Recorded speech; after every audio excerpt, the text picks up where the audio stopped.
President Trump made an appearance at the Colby Covington versus Leon Edwards UFC fight on Saturday, flanked by Dana White and Kid Rock, and the crowd could not have been happier. Let's take a look.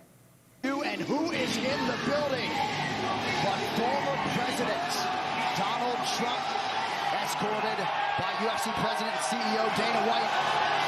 And they are all rising inside T-Mobile Arena to pay their respects to the former leader of these United States of America.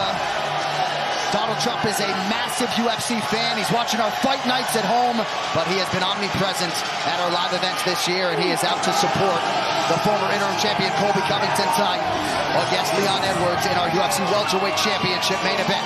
All right, next on ESPN2, men's college hoops, NC State and Tennessee. But our prelim coverage ends here from Vegas.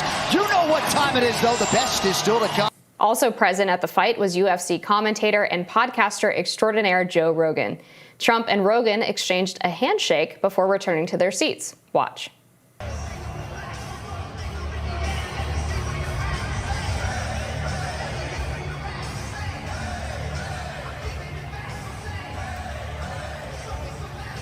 Rogan has previously expressed trepidation at hosting the former president on his podcast, but in recent months has been more gung-ho about his perception that life was better under Trump than under Biden. Here's Rogan last October saying this on his show.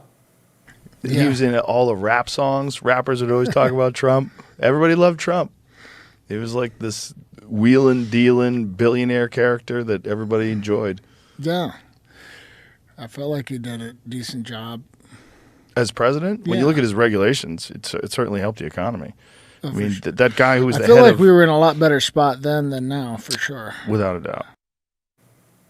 Yeah, I've noticed this with Joe Rogan's commentary that it's gotten even more anti-Biden. It wasn't particularly pro-Biden to begin with. It's gotten even more anti-Biden and maybe more positively disposed toward Trump. Joe Rogan, he said on his show that he declined to have Trump on because he doesn't want to be perceived as doing anything to contribute to him winning. I think that was in the run-up to 2020.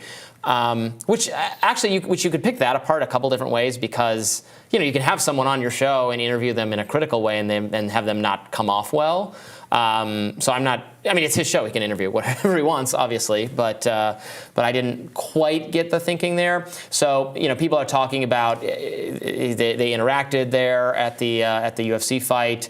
Is there more of a warmth, and does that mean he might one day be on Joe Rogan after all? Yeah, I suppose it's possible. I also was kind of confused by that sentiment towards interviewing the former president. I mean, even if you just space it out a little bit away from the election, then I don't see what the potential problem would be, especially if you also invite President Biden or anybody else from the left side or Democrat side who might want to come on the program.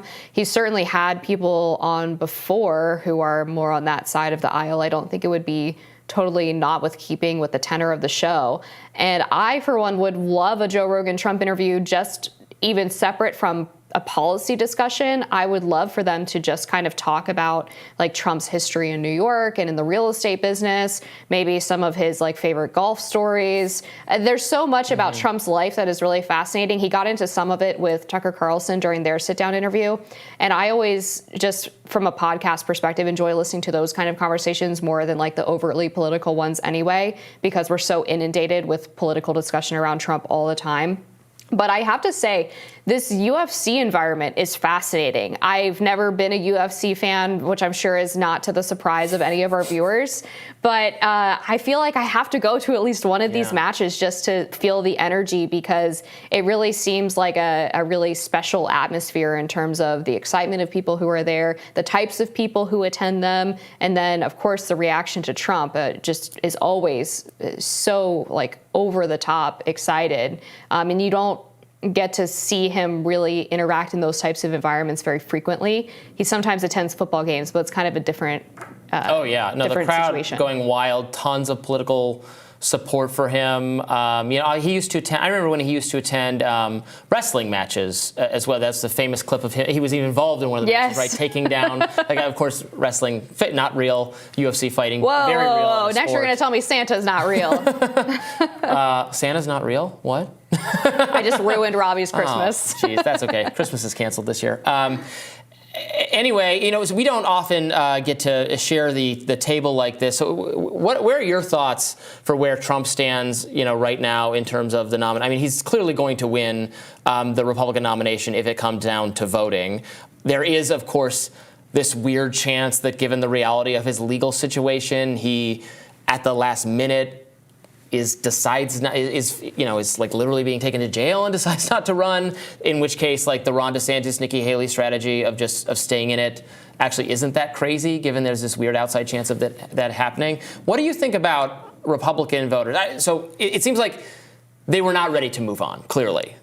Some of them think we could have a more likely winner other than Trump if we had a general election nominee. But of course, the polls bear out right now Trump performing just as well against Biden as Ron DeSantis does, maybe even a little bit better. And then Nikki Haley doing even better than that. But still, things not looking good for Biden. And so if you love Trump and the polls show that he is certainly capable of beating Biden, why would you jump ship? Right. I think the electability argument has been proven repeatedly to be pretty bogus when it comes to Trump. I mean, maybe they had a point a year and a half ago, but at this point, with polls consistently showing Trump trouncing Biden, particularly in swing states where realistically the presidential election will be decided. is decided, makes it pretty obvious that argument doesn't hold water. And then I would also say on the legal challenges, as these indictments piled up between the last 6 months or so, his support has increased. Yes. So in Iowa, right, in the Des Moines Register poll,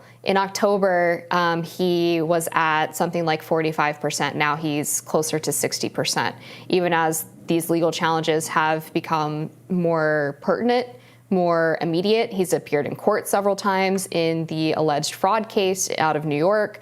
There's also been developments in the January 6th case as well, where it seems like that one is maybe not going to continue the way that the left thought it would.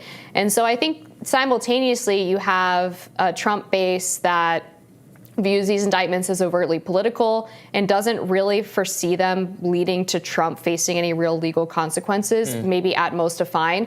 But at the same time, if Trump were to end up actually getting convicted of one of these more serious charges and would run from jail, like his base would love it. And no, it's totally like, stop, I was already supporting him, you don't have to sell me kind of thing. Like when he released the mugshot t-shirts, I mean, I just don't foresee like that being a reason why the people who are already supporting him would leave. No. And I wasn't saying that. Yeah. The legal stuff makes him more popular. I totally agree with you. But I think in Georgia in particular, he's facing some serious, without endorsing it. I'm not saying I agree that these things should have been brought, but that he is, given that so many other people were charged and they're flipping on him. They're providing incriminating testimony against him.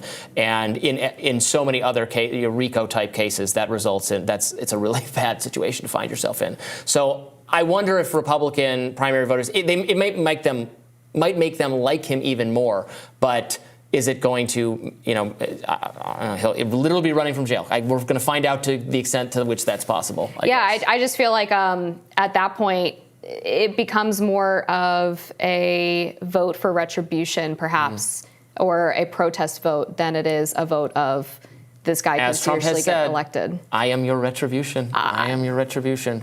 Can't argue with that. More Rising right after this.